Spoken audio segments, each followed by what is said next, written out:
Blog Talk Radio.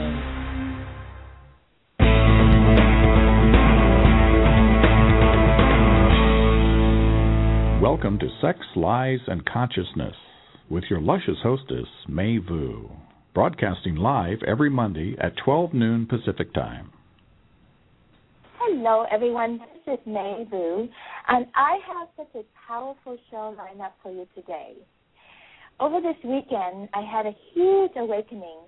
You could say that my consciousness was raised by my friends about this subject of baby boy circumcision in America. As a mom, I have a daughter, so I did not have to make this decision on whether or not to have my boy circumcised. So way back when, if someone had asked me, my response would have been, I'm not sure about the practice. I heard it's good for the boy. It keeps the penis cleaner.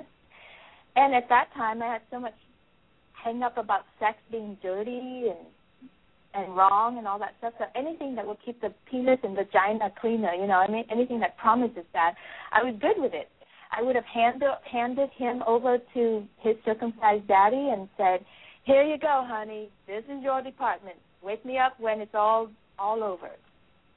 And that was my attitude, And then fast forward to this weekend, 3 days ago, my friend Joyce Yanucha told me that she was very upset about a friend who is considering circumcising her baby. And Joyce tried to educate her, did a bunch of research to send to her on Facebook to educate her and to stop her from doing this. But she decided to go ahead with it.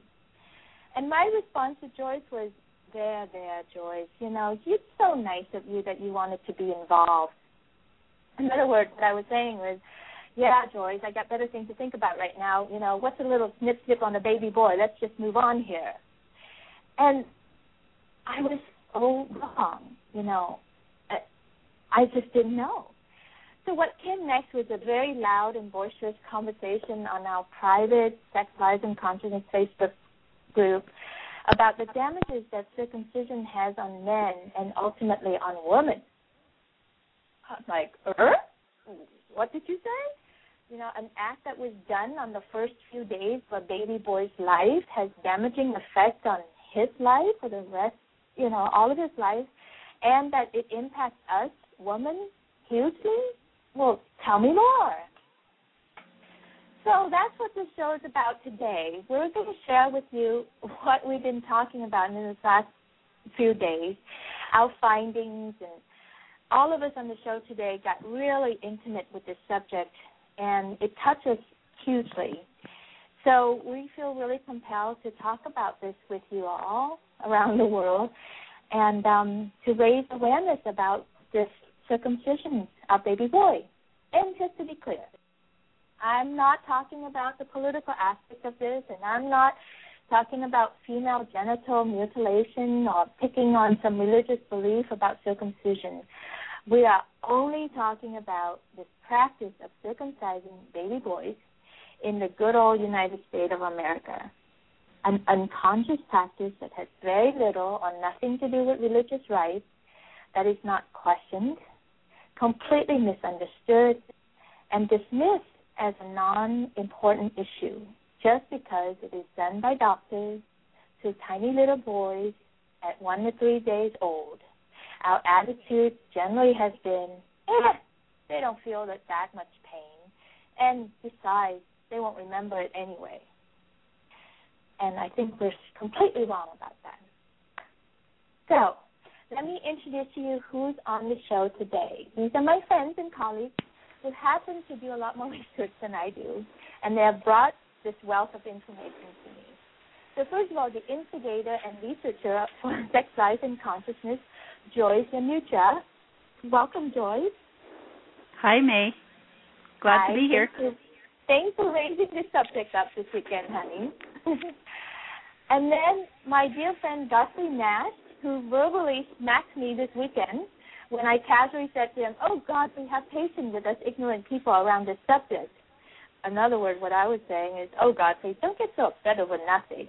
And he really woke me up that this is not nothing. So thank you, Godfrey, and thank you for being here. And don't you forget it. Yes, I won't. And my colleague and friend, Julie Ward, who cried alongside with me as we were watching this beautiful YouTube video called Boy Circumcision, An Elephant in the Hospital by Dr. Ryan McAllister. Welcome, Julie. Thank you, May. Thank you. And speaking of Ryan McAllister, he's here today, too. I'm so excited. I emailed him very early on Sunday morning to thank him for his well-done video and invited him to join us today. And he said yes. So thank you, Ryan, for being here. Thank you for the invitation. Ryan does a lot of things. He's a father. He's an executive director of a nonprofit organization called Not Just Sin. It's an all-volunteer organization that supports the physical and emotional well-being of parents, children, and communities.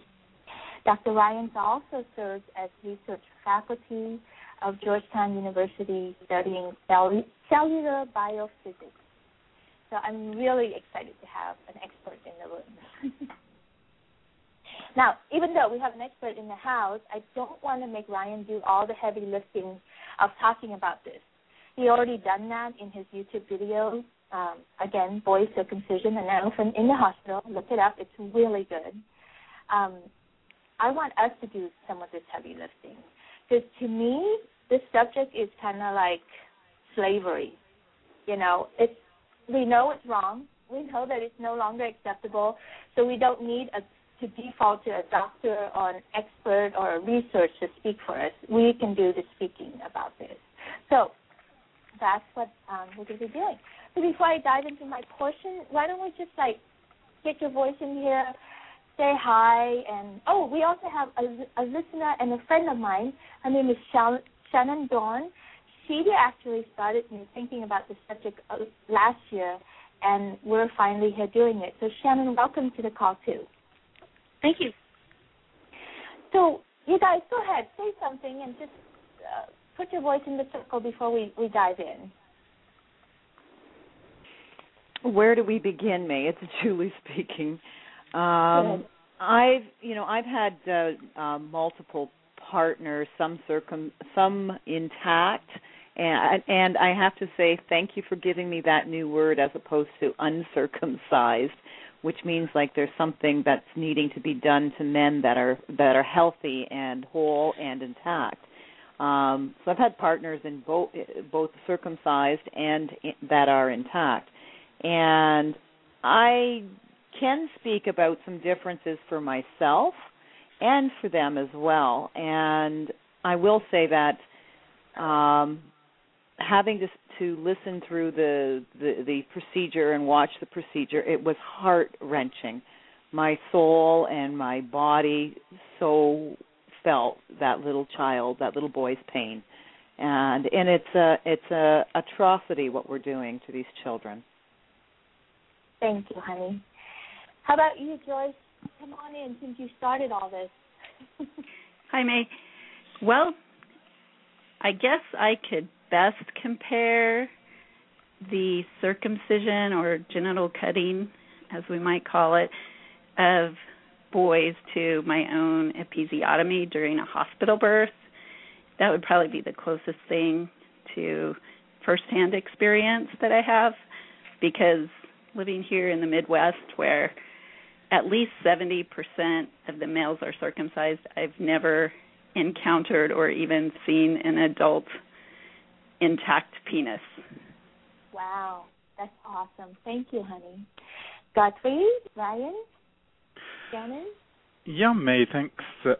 I have the honor and privilege, I feel quite privileged now, to actually be intact. Even though I was born in Canada in a time where it was quite common, much less so now, by the grace of God, I was spared simply because there happened to be an infection going around the hospital, and they decided not to circumcise boys in that period. So I didn't know how lucky I was until, of course, later on in life. But in the early times of growing up with being unusual, it had an impact on me, and it created a feeling of shame. It sort of supported my feeling of being separate and different. I was teased in the locker room at school, and it sort of launched me into when I started to be sexual with women.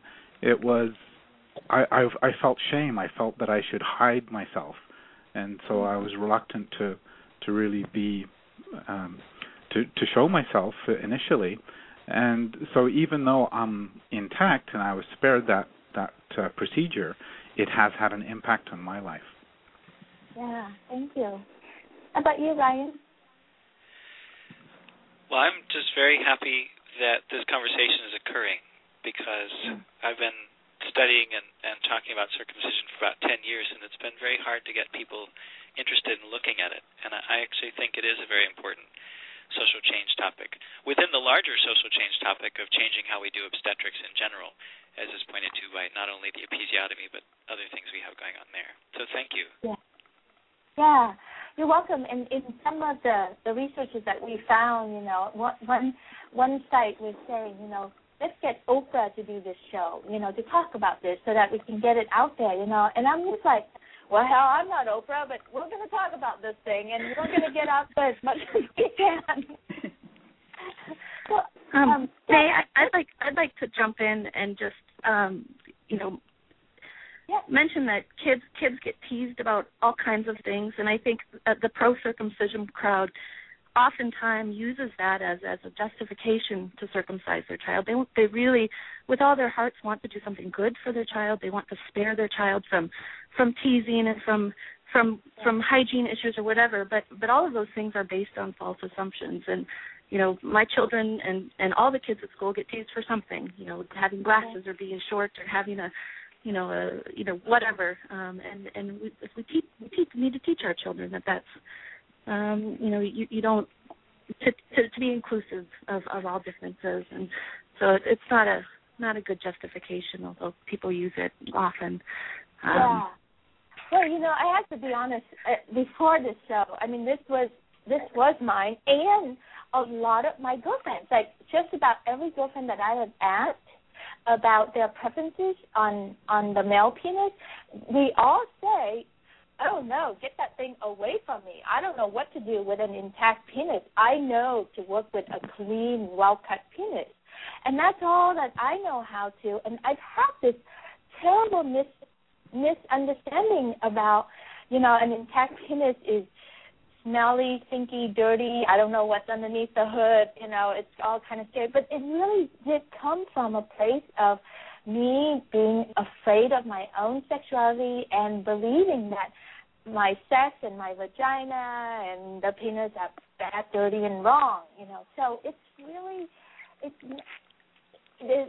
is a huge topic, both from the medical perspective and from the social perspective of, how we be with our normal human body. It's just crazy to me. So I want to just start. Let's just get this part over with, because this is actually the most. I call it the most gruesome part of my show. So just for kick, I asked my boyfriend. He's 63 and he has 2 grown boys, and both of them were circumcised. And I said, by the way, honey, did you watch what they did to your baby boys when they circumcised them? He looked at me and goes, no, of course not. So that says it all. Like if I had a boy, that's how I would have dealt with it too. And it's just so crazy. So over the weekend, we watched Ryan's YouTube video called Baby Circumcision, the Elephant in the Room, in the hospital. And there's a portion in there that really show how the doctor circumcised the baby, a baby boy. It was incredibly gut-wrenching. So I'm actually going to read to you another article that was written by Dr. Ronald Goldman. He's a psychological researcher, educator, and executive director of the Circumcision Resource Center in Boston. And he's internationally known for his work on circumcision, and is the author of Circumcision, The Hidden Trauma and Questioning Circumcision, A Jewish Perspective. So in this article, he started with describing Marilyn Milo's reaction to the first circumcision that she witnessed as a nurse trainer.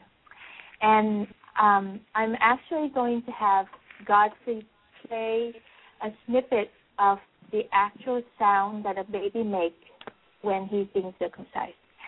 And it's really hard to listen, and I want to invite you all to listen and feel, because when we really listen and feel into our bodies, we will know the answer to everything, actually. And in this case, you will know what the right answer is for yourself. And you don't have to be indecisive and not knowing anymore, because everything will be really clear when you listen and you feel your body. So here's the question. So Marilyn Milo didn't know much about circumcision when she consented to having her 3 sons circumcised. She trusted her doctor, who told her it's not hurt and only took a moment. Several years later, she watched a circumcision in nursing school.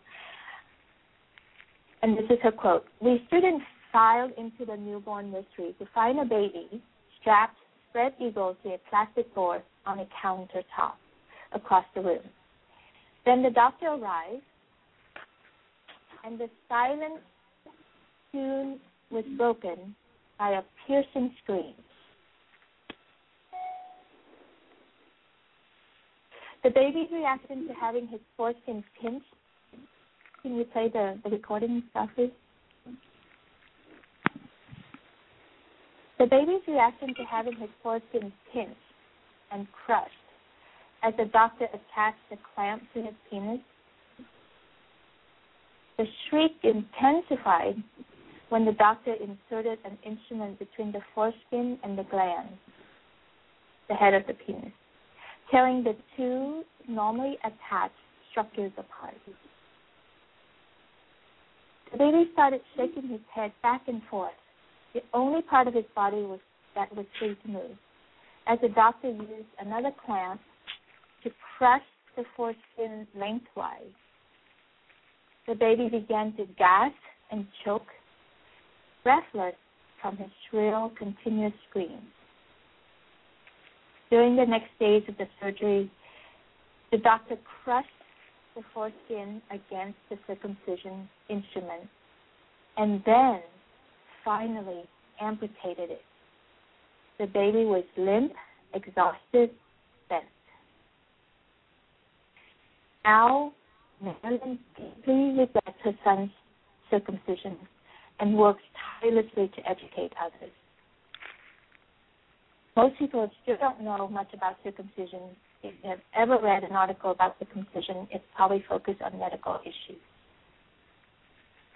So I noticed that we couldn't get the recording to play, the sound to go. So actually, May, I'm ready to go, but you continued talking, so I wanted listeners to actually fully experience the sound of this and to feel into their bodies about how they react.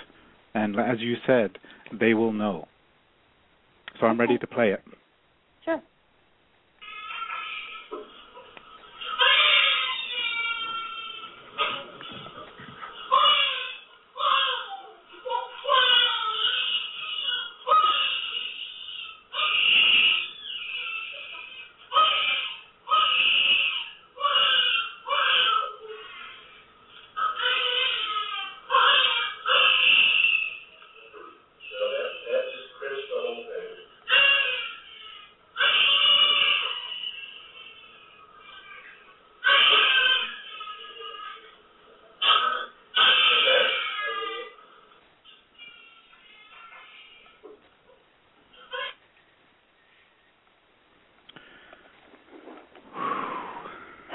I invite everybody to take a breath. You know, I've watched that clip and just really listening to May read what she read, I was moved to, well, listen to my voice. I'm shaky and I'm crying. Mm-hmm. I didn't I was so disconnected prior to this weekend to this heart-wrenching, excruciatingly painful, violent act that I didn't have a clue what these children go through. And it breaks my heart. It just doesn't make sense to me. And it doesn't make sense to me that a man or a doctor, that most of them are men, could do this to another, considering how sensitive they are to that whole area. You know, like if they were hit, punch, or whatever, they would just be so protective of their own cock and balls, you know, and yet they could do this to another being, and that being is only 1 day or 2 days old, which is so insane to me. But May, that speaks to a larger issue of how we regard infants in this country. In general, in this country, we have really very little respect for children. You know, we want them to be seen and not heard. We want to put them in corners and in boxes. And infants are viewed to not have an opinion, not have a voice, not feel pain. And that pain actually, I mean, brain research shows that pain physiologically is stored. They can't express it verbally. They don't have the words, but it is stored deep into their brain, into their consciousness and subconsciousness. And it goes to the issue that you alluded to, that how does this affect them later in life? You know, when they're acting out later on, or when they have sexual issues later on, how much of that goes back to their very first sexual experience being one of abuse, really. And you know, that's the sad part, because it stays with them, and that little boy probably may very well grow up to go on and do the same thing to his son, because we perpetuate this, you know, the pain that we feel, we perpetuate on our children. Yeah, totally. Did you know that over 80% of the world's males are not circumcised? 80% of the world's males are not circumcised. Yet, the United States has the highest rate of non-religious circumcision of male infants in the world, 32.5%. Holy smoke, why are we producing so many circumcised men? So, Ryan, let's bring you in here. Why do we do this, Ryan? You want the historical reason? Or contemporary? How did it get started, and then why does it keep perpetuating it in the United States? Well, the historical reason appears to be that physicians around the turn of the century, 1800s and 1900s, operated under a different theory of medicine, one that nervous excitation is what made you sick. And they also layered that with their own moral norms, if you will. And so they thought that sexual excitation was clearly the most dangerous kind of excitation. And so they thought it was a kindness to children to try and injure their genitals, not past the point of being able to function for reproduction, but to minimize the amount of pleasure that children could feel, and to make masturbation less easy, things like that. So that's the initiation. Hold on. Yeah. Hold on. I got to breathe that one in. Holy smoke. So we actually did it because we don't want these words, these medical terms, just drives me nuts. Excitation, you know, like, in other words, we don't want them to feel good, and we don't want them to masturbate. We want to control that sexual urge, so we cut it off. Right. Yes, that is literally, if you go back and you look at the medical journal articles in famous medical journals like The Lancet, you'll see quotes like, "We must cause as much pain as possible in this area to associate that with the evil act of masturbation, so that we'll minimize the child's risk of further sexual excitation," etc. Oh, my God. Okay, keep going, Ryan. And then why do we keep doing this? Well, once you're doing something, you know, as generations move forward, the reason why you do something may change.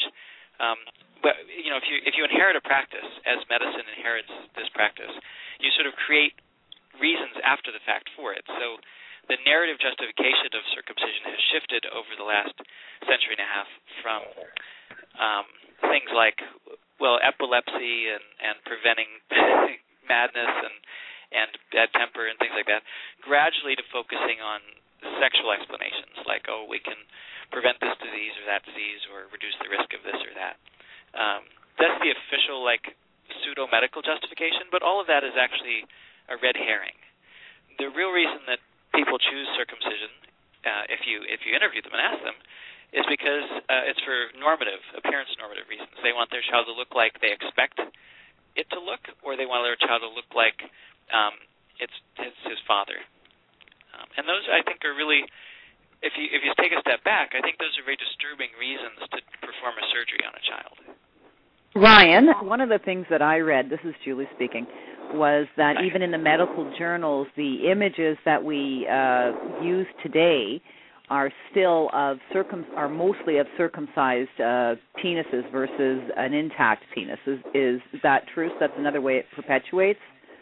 Yeah, almost ubiquitously, images of the penis are in medical journals and other places, medical textbooks. I mean, they're almost all circumcised penises. I taught I taught human reproduction just last summer, 2011, to high school students, and I had a great amount of difficulty finding images that showed an intact penis. Our textbook had one, but in the side view it was circumcised, so it was confusing to the students. Like, you have this thing and then it disappears, or what happens? And I kind of bucked tradition and inserted some language about the purposes of the prepuce organ, and just kind of glossed over it. I didn't want to get too into it with my 15 and 16-year-old kids, but it was I had to do a lot of searching and a lot of to find images that I thought were representative of a normal intact genitalia. Yeah. Wow, it's fascinating. And so now we continue to do it because it's just a tradition. It's unquestioned. We just look like each other. We don't want to look. We don't want our boys to stand out, to look weird in the locker room, and we want them to look like their daddy. Well, I'm sorry. Go ahead, Ryan. Oh no, you first. I was going to say my friends, and I'm just a mom, but my friends do it because they think it's going to reduce HIV, because that's what's in the paper now. Everywhere you look, they cite the 3 clinical trials done in sub-Saharan Africa with the poorest methodology I've ever seen in any study. That cite a 60% relative decrease in risk. But if you look at the data, it's a 1.5% absolute decrease. It's the way that people play with data in science, and even if it prevented every single disease in the world, it's not anybody else's choice but the boys. It is his choice. Ryan did a lovely job in his video talking about this too, right? Ryan, do you want to add anything to that? Oh, I very much appreciate what was just said. I think that we don't do prophylactic surgeries on infants for diseases they might or might not get exposed to as adults that are within their control and their choice. It's very anomalous. And here's another thing I think is very disturbing. So when I go to ethics conferences and I talk to physicians at bioethics conferences and say, this surgery is anomalous, it violates the criteria for proxy consent. Like, you shouldn't actually even be giving parents this choice. You're presenting them with a false choice, because you have to a surgery to be appropriate on a child has to be therapeutic. You can't just electively do surgeries on children. And this is the only practice that rule is sort of ignored. And they'll say, yes, I agree. And I'll say, so do you offer these to parents? They'll say, yes. And I'll say, why? And then they'll say, because parents ask for them. And I'll say, but isn't it your responsibility as a physician to inform the parent that it's not an ethical thing to do and to not offer it? And they just sort of pass the buck in this way. And I think that legitimizes the pseudo medical benefit argument. Because physicians are doing it, that people can say, oh, if physicians are doing it, then it must be like an okay thing to do. And yet physicians are just being complicit in that, because they're just not standing up and saying it's actually not okay to do. I'm baffled. It's the numbness and the passing the buck, the neutrality that the doctors and medicine community has towards this. It's just amazing to me. And my whole body is just shaking of anger and confusion, and I'm just pissed about it. It's like, Jesus Christ. So let's talk about, Doctor, why don't we have you talk about men's feeling about circumcision? Yeah, thanks, May. And I'm still sort of shaky from listening to that audio. Yeah. It really, I'm very, I guess, like all of us, we're sensitive. And to hear and feel another human being go through that process, it's deeply impactful to me. And like you, May, it's totally mind-numbingly baffling how educated, trained professionals, physicians, can do this to other people, and especially to other males if they're male to male. It's appalling. But speaking about men's feelings about circumcision, because I'm intact, I can't speak to first-hand experience, but I do have a bit of an article that I want to report on. And to understand how circumcision may affect women in relationships with men, we need to know how circumcision can affect men. The current knowledge of male feelings about their circumcision is generally based on surveys published in medical journals. Now, in my mind, it's a really difficult question to ask, because either you're circumcised or you're intact for men, and one doesn't necessarily know what the other's experience is, so it's all subjective. However, in a medical journal survey of 546 self-selected men, in other words, they chose to speak up for this, between the ages of 20 and 60, who reported circumcision harm, the following effects and feelings were noted: anger, sense of loss, shame, sense of having been victimized and mutilated, low self-esteem, fear, distrust, grief, relationship difficulties, sexual anxieties, and depression, reduced emotional expression, and avoidance of intimacy. Now, I'd say it's compared to what, and that's where it's difficult to do a study like this, I'm sure. They don't know what it's compared to or how they would be otherwise. But some more statements about circumcision from dissatisfied men is, I have felt a deep rage for a long time about this. Circumcision has given my life a much diminished and shameful flavor, and I feel violated and abused.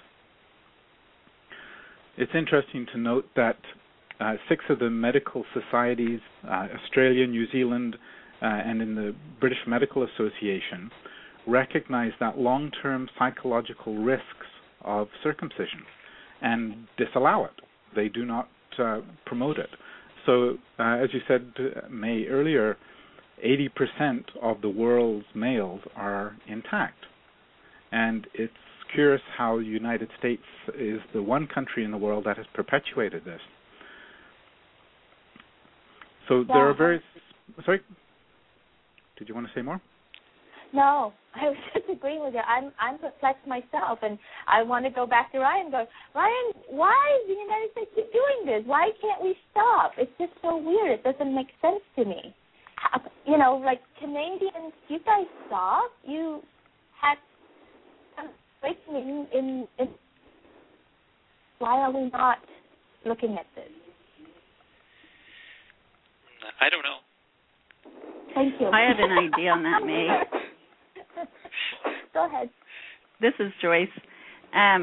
This is probably another topic for another show, but I know we have a very high rate of hospital birth and medical intervention in birth. Uh-huh. And I can speak firsthand from that because I've had both hospital births and home births. And midwives for home births or for midwife-assisted hospital births actually educate their clients. Whereas if you go through an OB/GYN in this country, you get what's in the medical journals. Right. Yeah, I actually had that same experience when I went through my birthing process, actually. So I concur with you. That's why I chose to have a home birth after my initial experience with the hospital and how they were treating me with just my own pregnancy. It's very odd. Mm-hmm. Yeah. Well, I think you're forgetting the number one reason that this practice continues is the money. I honestly believe, because Medicaid is not paying for this in every state anymore. I think 18 states now no longer pay for this. It's an elective surgery, so it costs anywhere from $300 to $1,000. It's a very, very important revenue stream for doctors, and they do it as a service to their patients. They think that they're doing a service. And then the second thing is that we don't know how to take care of an intact penis in this country. Parents are sent home with their intact sons and are told to pull the foreskin back, to rip it back, and clean under it, which is terrible advice. You should never even touch your boy's penis. He should be the first person to touch it, and when it retracts, and it may not retract on its own until puberty, but it's fused.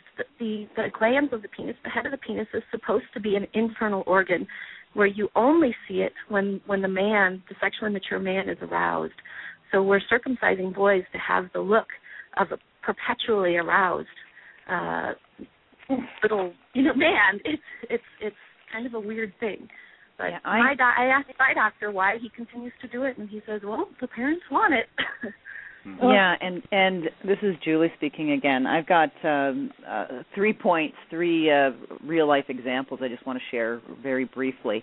One, I remember when my nephew was born, and my sister very much tormented over the decision to do this. And her husband is Jewish, but not religious Jewish. But at the end of the day, the decision was so that it would be normal. So it was based on that. And she and I were talking over the weekend, and to this day she still feels a level of regret over the decision that she made to her son. On top of that, I had one of my first partners when I was in my 20s was circumcised. Until this past weekend, I didn't have anything to fully understand why he was so adverse to having his penis touched, especially if it was spontaneous. He would literally shrink back and shiver and almost jump. Now I understand why. He would never be able to verbalize that, but I always thought that what happened to you is what I used to think to myself that would cause you to have that kind of intense startle-type reaction. And there was nothing that could substantiate it except for what I know now because of the information over this past 3 or 4 days. Now it makes sense. Yeah. And the third thing was this. Do you want to say something, May? No, I'm just agreeing with you because after really looking at this, it's starting to make sense. So many pieces just fall into place for me also. So keep going. Yeah. And then over this weekend, I was sharing this information, having a conversation with a man, and we watched the video together, but he could not. I had to turn the sound off. He said he couldn't do that.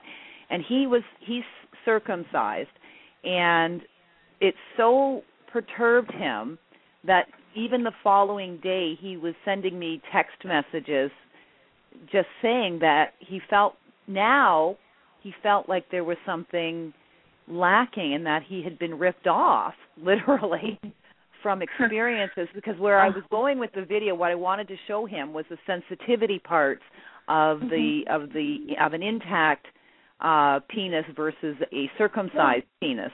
And he was really, there was this I wouldn't say the words regret, but there was a like, wow, I got ripped off here.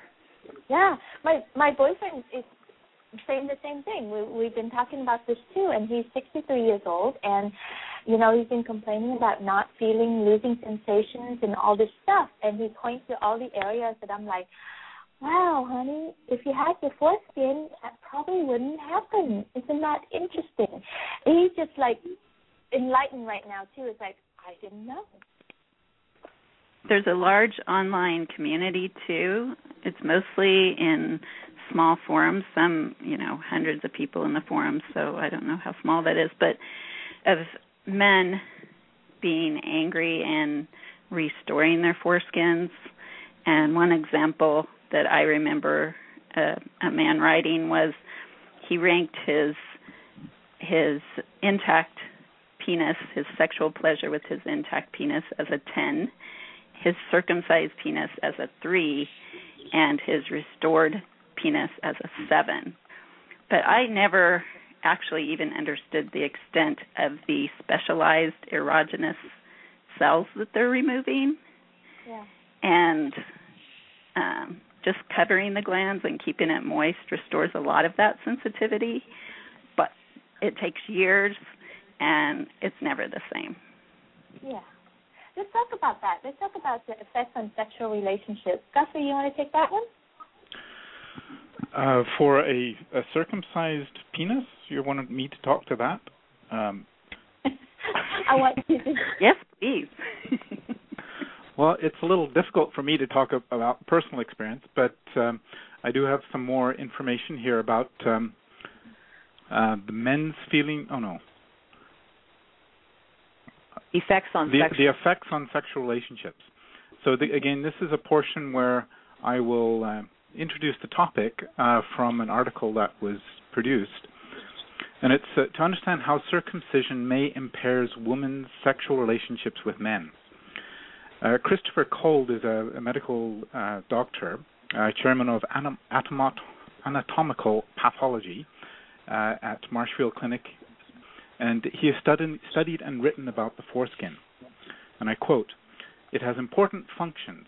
The foreskin protects the head of the penis throughout life from contamination, friction, drying, and injury.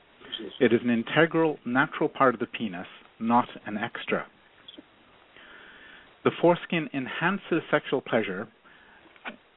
Detailed study shows that it is made up of unique zones with several kinds of specialized nerves that are important to natural sexual function and experiencing the full range of sexual sensations." So from my personal experience, I didn't realize, of course, I have my experience of my penis and my foreskin. I didn't realize how much of the actual sexual stimulation came from the foreskin. I just assumed it was all part of the glands, but that was enlightening for me to read that, and of course it makes sense. I'll read a little bit more. The loss of the foreskin results in thickening and progressive desensitization of the outer layer of the head of the penis, particularly in older men. Mm-hmm. Some men circumcised as adults report a significant loss of sensitivity and regret the change. Circumcision may be an unrecognized factor in the high rates of erectile dysfunction in American men, which would involve associated psychological effects. Of course, any sexual and associated psychological effects on men would also affect women. Mm. So, from my own experience of being intact and encountering a woman who had not, certainly in my early adult life, and I was still carrying shame about being different, to see some of the women's reactions to my foreskin. It just sort of, it was shocked and I don't know what to do with this, and even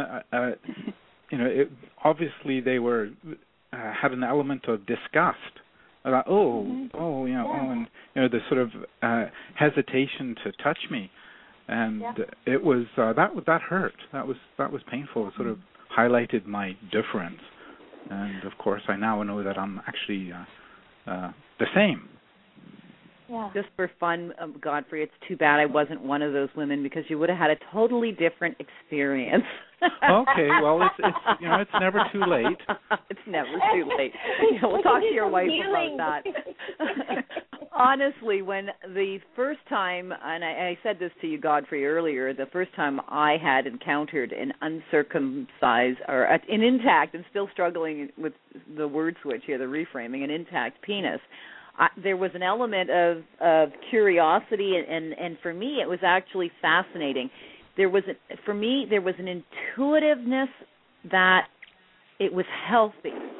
It looked, and I felt there was a health about it. And to be quite honest, I had great fun playing with moving the foreskin back and forth and things like that. It was actually fascinating and playful for our experience. And so for me, I didn't have that oh my God, what the heck is this? Maybe for a nanosecond or two, but it was more a very pleasurable, unique experience that first time. So it was great. So I just wanted to throw that in there. Yeah, thank you for that. While you're there, honey, talk about how a circumcised penis affects women compared to what you're learning about that. Right. Now, I do have some information I'm going to read, but I'll interject maybe during or after. I'll just go with it about to support this based on just my experiences. Okay. So from the article, it starts off with this: women who have only had sex with intact men or with circumcised men may not know what they're missing. According to surveys in medical literature, women reported that they were significantly more likely to have vaginal dryness during intercourse with circumcised men than genitally intact men. And I know from personal experience that is absolutely true. They're actually, with a circumcised man, it can be to the point of abrasiveness, regardless of how lubricated I am. There's a friction, there's a catching around where the scar is, around the glands, the head of the penis, and it's not as pleasurable. So this is what the medical, This is what the medical journal says. It said in a medical journal survey of women who had comparative sexual experience included 138 responses. I'm really lousy at reading this, you guys, but I'll just do my best here. You know what? Let me just jump in here for a second. Yeah. We don't need to read that part. What Shannon sent today on this other site that I think you all should look at. It's called I have it here. Sex as nature intended it. Thank you. Sex as nature intended it.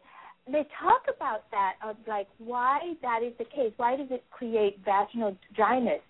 So apparently the foreskin actually keeps the moisture in there, and also as you move back and forth, the foreskin acts as that mechanical lubricant to help the penis glide inside and out of the vagina. And so the motion of sex, the motion of a man thrusting, is different for a circumcised man versus an intact man. So a circumcised man, because of so much sensitivity loss, they have to take bigger stroke and longer stroke, a natural stroke, to feel good. So they pull it out of the vagina much more, so it creates dryness in our lubricants, while the intact man, the penis stays inside the vagina and thrusts differently. And hey, could I share my experience with both intact partners and circumcised partners? God, I hope my husband doesn't listen to this.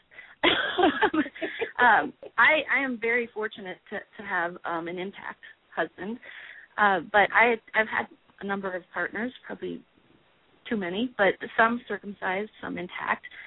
And it took me a long time to realize that I never had a vaginal orgasm or an orgasm during vaginal sex with a circumcised partner.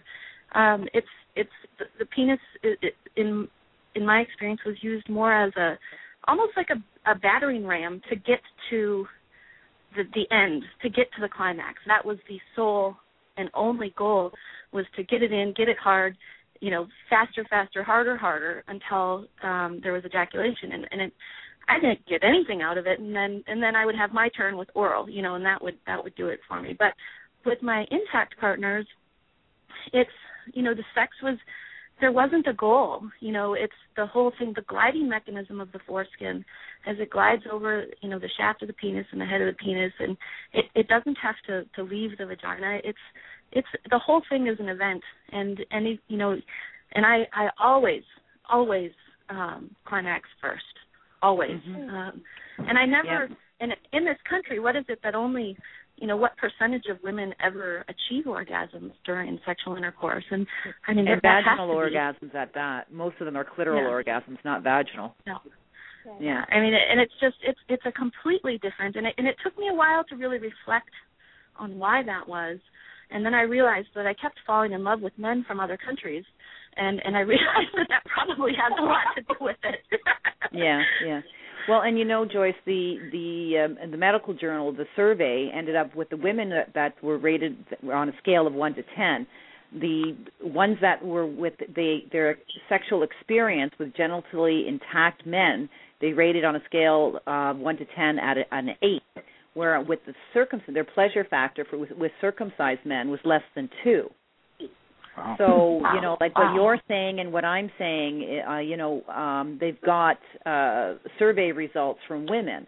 So genitally intact, 8 level satisfaction, and less than 2 for circumcised with women.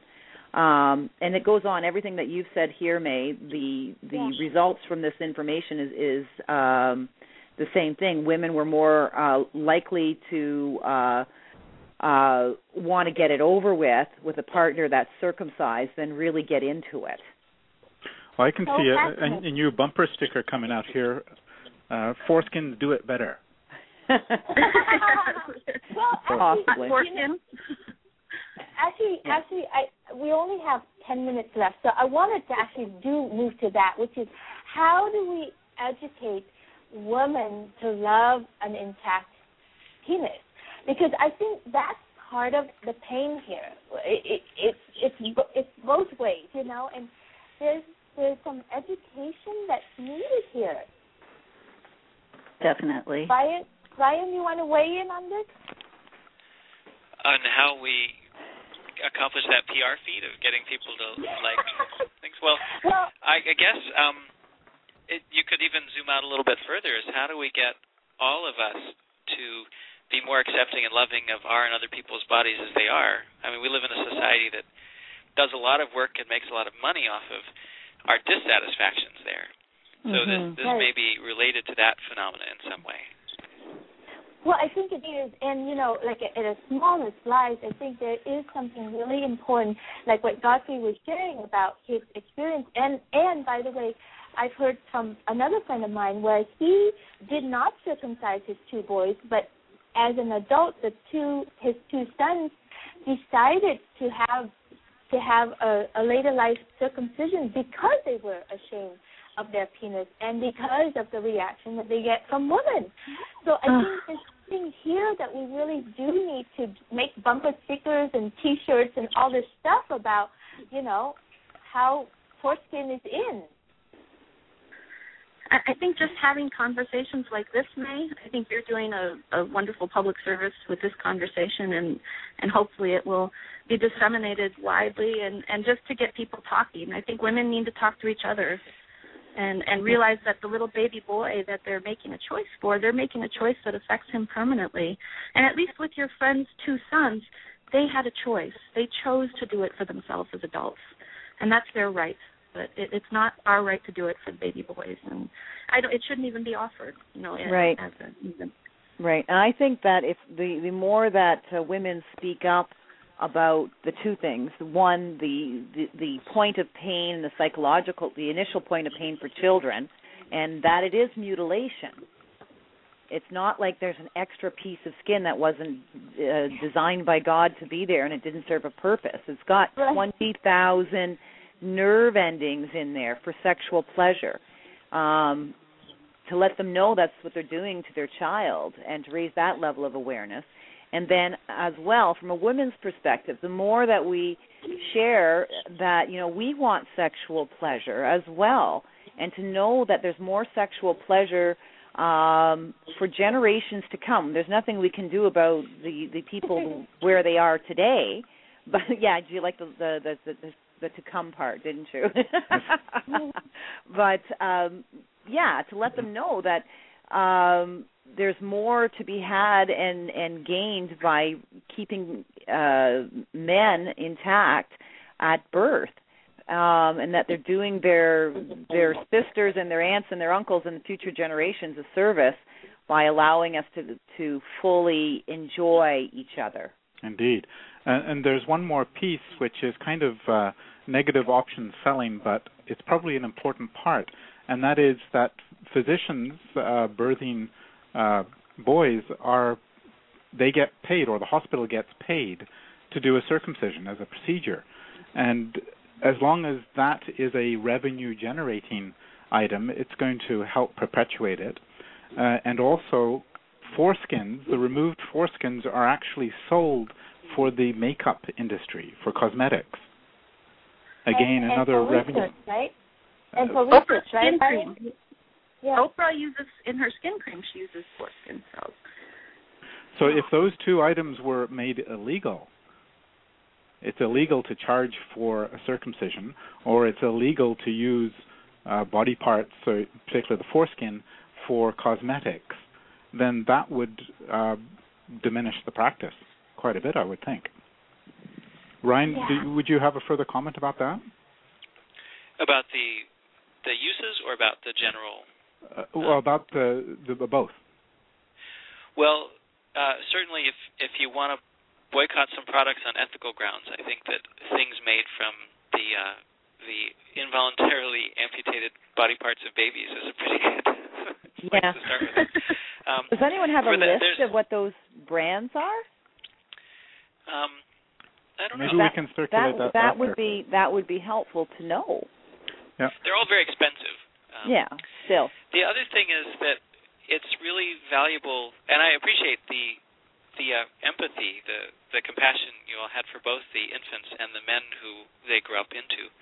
I think another important piece of social change around this topic will be caring for the feelings of men who, it's if you're going to accept that something was done to you and that it has negative repercussions and it has to do with your sexuality, there's some work to do there, I think. Mm-hmm. And so having empathy and supportive spaces for men going through that process, which could be a volatile one, I think is important. Mm-hmm. Are there support groups, Ryan, for that? You mentioned there's the groups of restoring men who are doing this foreskin restoration. I don't know about other things, just where people want to get support around their feelings, whatever they may be, about having been subjected to this. I need to bring us to a close. I only have 2 more minutes left, and this thing's going to shut me down. So, Ryan, how can we support your effort out there? Talking about it a lot would be helpful. Changing it from this sort of void of silence being talked about. Not only is the talk available online, but all the slides from it, if you ever want to use them, if you expand the description, you can go to a link where you can download the slides and use them freely for your own educational purposes. So all that's available for folks. And also, we can all donate money to notjustin.org, so that we can support Ryan in his work and in creating this huge social change for all of us, actually, for humanity to come, I think. Thank you so much for being here. You can find Julie at julieward.com. Godfrey, do you want people to find you? Sure. Where do they find you, honey? boundtoawaken.com. boundtoawaken.com. And Shannon, do you want people to find you? Sure. It's Shannon Dwan, ShannonDoan, @gmail.com. Great. So Shannon, ShannonDoan, that's the last name, @gmail.com.